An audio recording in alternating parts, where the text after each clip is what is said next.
Salam əziz dostlar. 10-cu sinif dərsliyindən mövzu hər bir bölümə aid tapşırıqların həllinə davam edirik. Hər mövzuya aid. Demək, ikinci bölmənin çalışmalarını bu günləri izah edəcəyim. Vaxt itirmədən testlərimizin izahına keçək, qələmi aktivləşdirək. Deyək ki, cismə modulları F1 bərabər 8 Newton, bir də F2 bərabər 6 Newtonun 2 qüvvə tətbiq olunmuşdur. Əvəzləyici qüvvənin maksimum və minimum qiymətini təyin edin. Demək, burada məsələ nədir? Əvəzləyici qüvvənin maksimal və minimal qiymətlərini biz necə təyin edə bilərik? Ümumiyyətlə, əvəzləyici qüvvə, F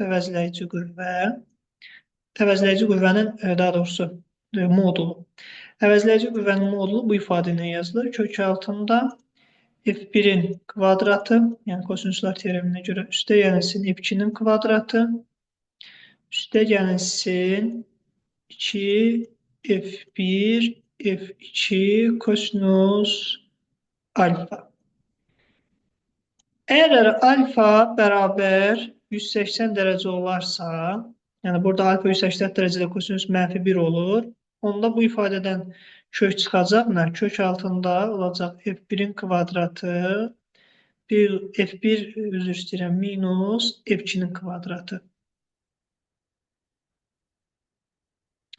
Və bundan da bilirik ki, F1 minus F2-nin modulu çıxır. Yəni kök altında A kvadratından A-nın modulu çıxır. Alfa bərabər 180. İndi alfa bərabər 90 olanda isə, 90 dərəcə olanda isə, elə bunu da buradan yazaq.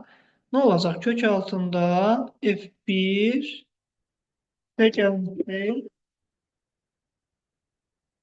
F2-nin kvadratı olacaq. F1 üstə gəlsin F2-nin kvadratı olacaq. Bu da olacaq. Buradan da kök çıxacaq. F1 plus F2. Demək, qüvvənin maksimal qiyməti F1 plus F2-yə və minimal qiyməti isə F1 minus F2-nin moduluna bərabərdir. Yəni, maksimal qiyməti eləcək 14 Newton, minimal qiyməti eləcək 2 Newton. Cavab 14 və 2 Newton. Daha sonra, əvvəlki məsələdə cismə təsir edən F1, F2 qüvvələri arasında bucaq 60 və 90 dərəcə təşkil edərsə, əvəzləyici qüvvə moduluna uyğun olaraq neçə Newtondur? Və bunu da yazanda biz necə yazmalıyıq? Əvvəldə olduğu kimi də F əvəzləyici bərabərdir kök altında F1-in kvadratı, üstə gəlinsin F2-nin kvadratı, çıxılsın, üzr istəyirəm, üstə gəlsin 2F1, F2 kosinus alfa. Buradan hesablama hissəni mən aparmayacağım. Hesablama hissəni inşallah dərsə baxan müəllimlər və tələbələr aparar. F1-in, F2-nin yerinə, hər birinin yerinə 8 və 6 qoymaqla kosinusun qiyməti 60 dərəcədə məlumdur ki, demək, bizə verir 2-də 1 və kosinus 90-da da verir bizə 0. Buna uyğun olaraq yerinə qoyub hesablaya bilərlər. Sonra 2.3. Cismin sürətin proyeksiyasının zamandan asılı qrafiki verildi. Yəni bu sürətin proyeksiyasının zamandan asılı qrafiki verilib. İndi bizdən nəyi soruşur? Bizdən soruşur ki, dəqiqə.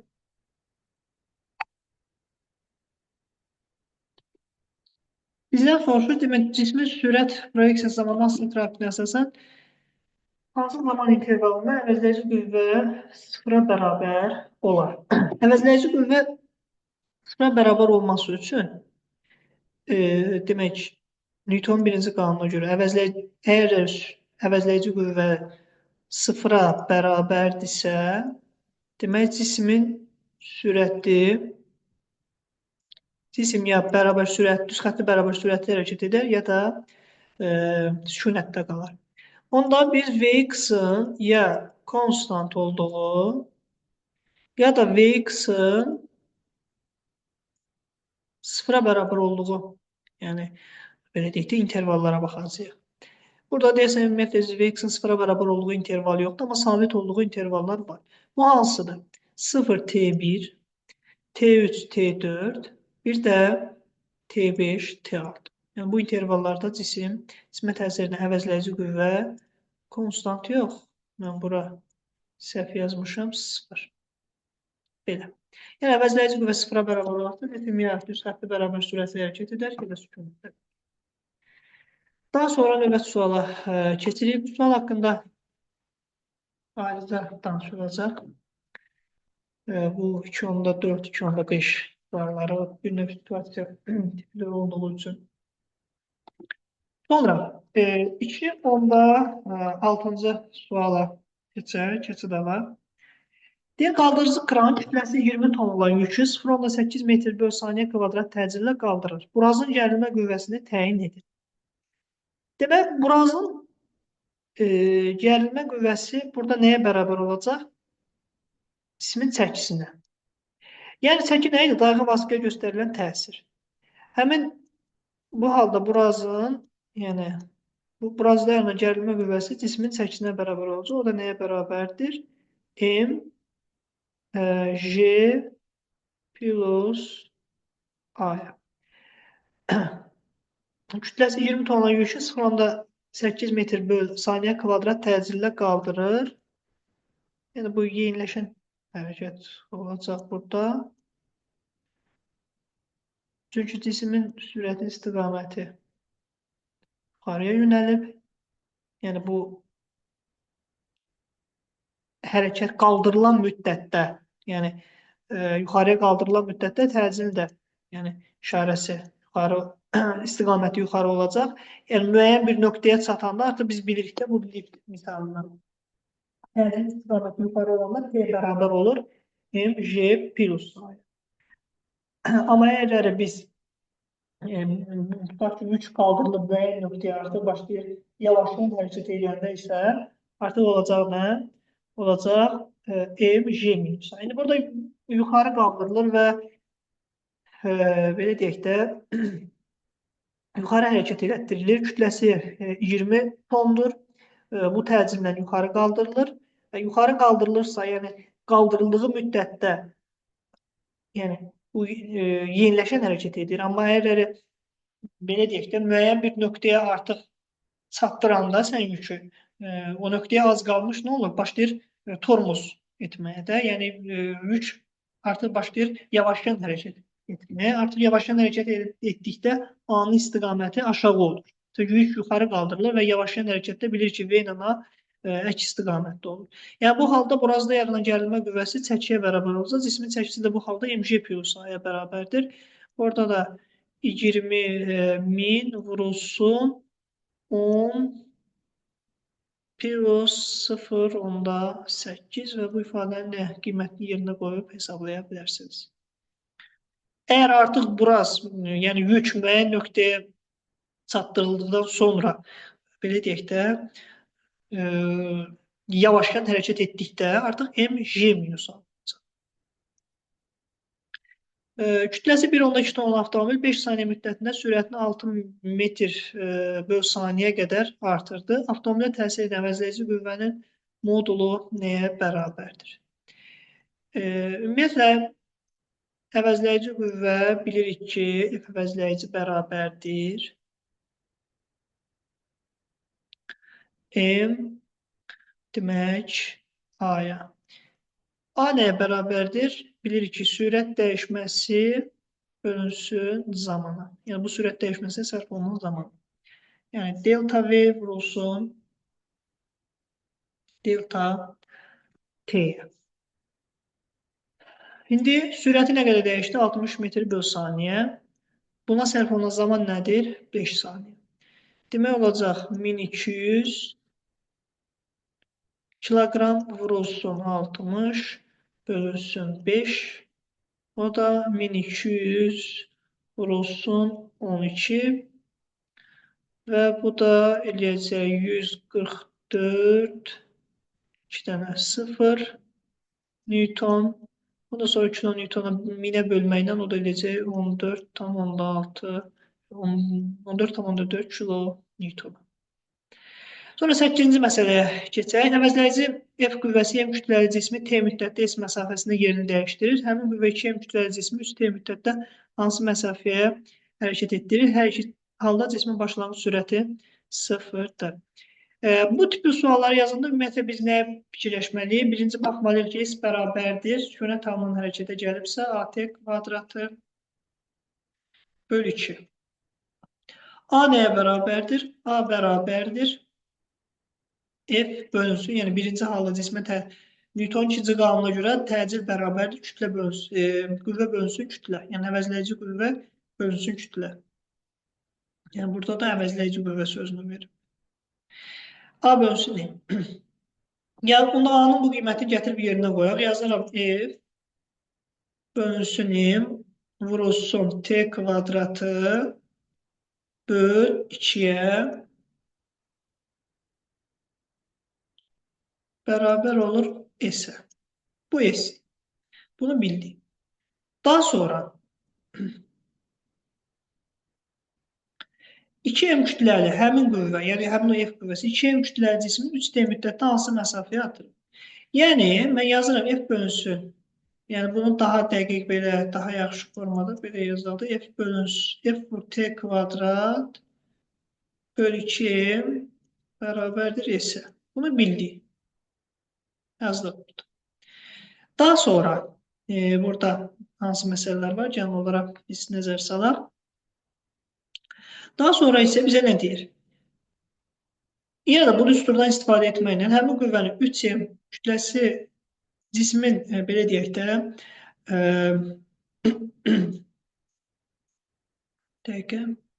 cisim 3D müddətdə hansı məsafəyə hərəkət etdirir? İndi baxın. Kütlə neçə dəfə? 2 dəfə. Yəni artıq sən cismin kütləsini 2M kütləli cisimdən əvəz eləmişsən. Bunun təcili olacaq. Bu birinci halda bunu yazaq bura. İkinci halda bunu yuxarıdan yazıram. A2 bərabər olacaq F böl 2M. Onda ikinci halda gedilən yol da nəyə bərabər olacaq? T'də 3T'dir. Demək, yəni zamanımız 3T'dir.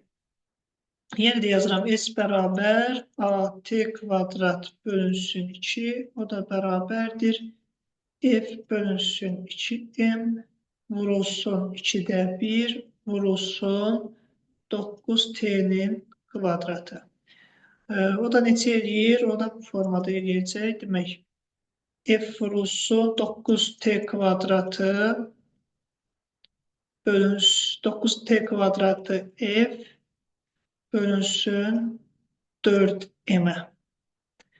Yəni bu da eləyəcək. Demək, 4'də 9 T kvadratı vur F bölünsün M. İndi görə bu neçə S'dir? Fikir verin. FT kvadratı böl 2M bərabər S'dir. Şimdi bu neçəyə vursaq 4'də 9 T kvadratı bölməklə də eləmiyorlar, tərsinə də eləmiyorlar. Yəni fərqi yoxdur.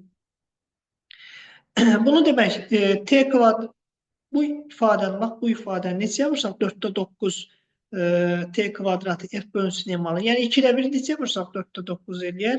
2'də 1'i 2'də 9'a vururum.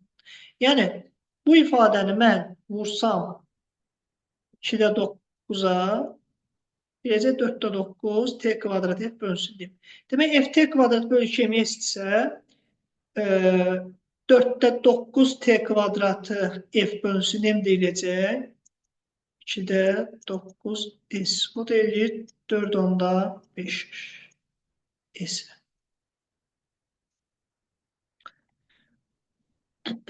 Sonra növbəti məsələ liftin döşəməsində 100 kiloqram kütləli cisim qoyulmuşdur. Yük döşəməyə 1300 Newton qüvvə ilə təsir edirsə, lift hansı təcillə və hansı istiqamətlə hərəkət etdiyini tapın. Demək, baxaq burada birinci nələrə.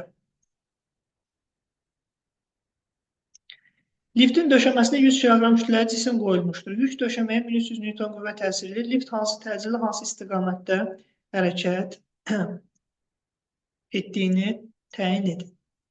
Baxın, birincisi bu neftin sükunət, yəni kütləsi M kütləli cismin sükunət halında çəkisi bərabərdir P bərabər mg. Bu da bərabərdir 100 vurulsun eləyəcək 1000 Newton. Amma deyir ki, 1300 Newtondan hərəkət. 1300 Newton qüvvə ilə təsir edir döşəməyə. Yəni döşəməyə təsir etdiyi, dayağı vasitəyə təsir etdiyi qüvvə nə idi? Çəki. Yəni artıq burada görürük ki, çəki sükunət halındakı çəkidən və ya da düzxətli bərabər sürətli hərəkət etdikdə, yəni zaten düzxətli, onsuz da düzxətli bərabər sürətli hərəkət etdikdə və yaxud da sükunətli olduqda çəki P bərabər mg düsturuyla hesablanır. Burası aydındır. Yəni sükunətdə olanda bu 1000 Newtondur. Artıq hərəkətə başladısa, hərəkət edirsə, bu 1300 Newton olubsa, demək təcilin istiqaməti yuxarı yönəlib.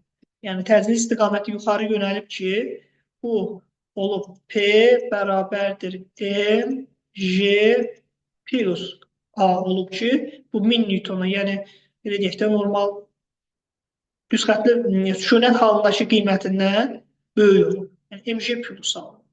İndi buradan biz A demək hansı istiqamətdə yönəlir? Yuxarı istiqamətdə yönəlir. Demək, lift döşəməyə 1300 Newton qüvvə təsir, liftin hansı istiqamətə hərəkət etdiyini təyin edin. İndi A nə vaxt yuxarı ola bilər? A-nın istiqaməti, liftin təcil istiqaməti nə vaxt yuxarı ola bilər? Birincisi, ya lift yuxarıya yeyinləşən hərəkət eləsin, onda V-nin və A-nın istiqaməti eyni olacaq, yuxarıya yeyinləşən, yəni bərabər yeyinləşəndə təbii ki, bərabər. Ya da aşağı, sürəti istiqaməti aşağı olsun və yavaşlayan hərəkət eləsin. Bu halda A-nın istiqaməti yenə nə olacaq? Yuxarıya olacaq. Demək, ya lift yuxarıya bərabər yeyinləşən hərəkət, yuxarıya yəni doğru bərabər yeyinləşən hərəkət eləsin, onda təcil istiqaməti yuxarı olacaq və aşağı doğru yavaşlayan hərəkət eləsin, yəni təcil istiqaməti yuxarıya doğru olacaq və çəki mg-dən böyük olacaq. Bunu da bərabər ilə 1300-ə, yəni 100 vurulsun 10 üstəgəl A bərabərdir 1300, A da bərabərdir 3. Belə. Sonra növbəti suala baxaq. Düzxətli bərabər təcili hərəkət edən 1 ton kütləli avtomobil 9 saniyə müddətində sürətini 20-dən 38-ə dəyişdi. Təyin edən avtomobilin təcili. Təcil nəyə bərabər idi? Sürət dəyişməsinin bu dəyişməyə sərf olunan zamanı. Yəni 38-dən 20-yə çıxaram, bölərəm 9-a, avtomobilin təcilini tapıram. Avtomobilin hərəkət istiqamətinə təsir edən qüvvənin modulu. Avtomobilin hərəkəti istiqamətində, yəni burada belə deyək də, avtomobilin hərəkəti istiqamətə təsir edən qüvvənin modulu. Burada əslində müəyyən qədər şərt də verilməlidir ki, ya digər qüvvələrin təsiri nəzərə alınmır. Bunu versəydi, demək, daha yaxşı olardı. Gəlin, məsələn, bir də əvvəldən oxuyaq. Düzxətli bərabər təcillə hərəkət edən 1 ton kütləli avtomobil 9 saniyə müddətində sürətini 20 metr bölü saniyədən 9 metr bölü saniyəyə dəyişdi. Yəni, buna təsir edən, ya hərəkəti istiqamətinə təsir edən əvəzləyici qüvvənin modulu versəydi daha yaxşı olardı. Ya da yazsaydı, sürtünmə qüvvəsi nəzərə alınmır və yaxud da digər qüvvələrin təsiri nəzərə alınmır, onda şərt tam doğru olardı. İndi burada verilən, bunun yazılanın, belə deyək də, düşüncəsi ilə geçsək, A bərabər olur, təbii ki, delta V bölü delta T-yə, o da bərabər olur, 38-də 20 çıxan 18, 18, 9'a 2. Sonra avtomobilin hərəkət istiqamətində bunu əvəzləyici qüvvə ilə, yəni əvəz eləsək daha yaxşı olar. Onda əvəzləyici qüvvə, yəni əvəzləyici qüvvə nəyə görə deyirəm? Çünki sürtünmə qüvvəsi təsir eləsə artıq EMA-nı tapanda biz dartı qüvvəsi ilə sürtünmənin fərqinə bərabər olacaq. Bu nöqteyi nəzərdən dedim. İndi dərsə bu dərsi daha yaxşı başa düşən şagirdlər və yaxud da müəllimlər bunu məndən qabaq anlayacaqlar təbii ki. Və burada da hərəkət istiqaməti təsir edən qüvvə F bərabər m-adır. M-in qiyməti var burada 1000-dir. 1000-i 2-yə vuranda eləyir 2000 Newton. Yəni cavab olacaq 2000 Newton. Sonra avtomobilə təsir edən qüvvə impulsu.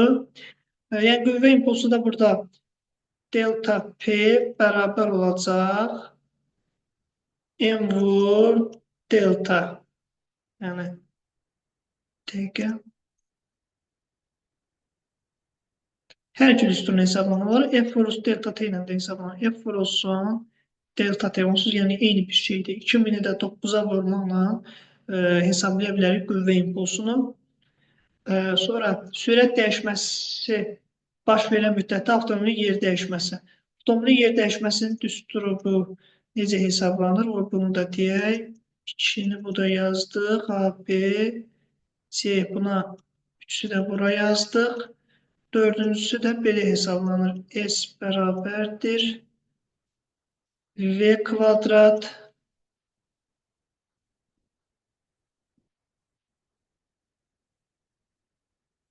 sıx V0 kvadrat bölü 2A'ya. O da bərabər olur V kvadrat. Yəni 38'in kvadratı sıx 20'nin kvadratı bölünsün 2A'ya, yəni 4'də. Bunu da hesablayıb asanlıqla ala bilərik. Bu günlük bu qədər.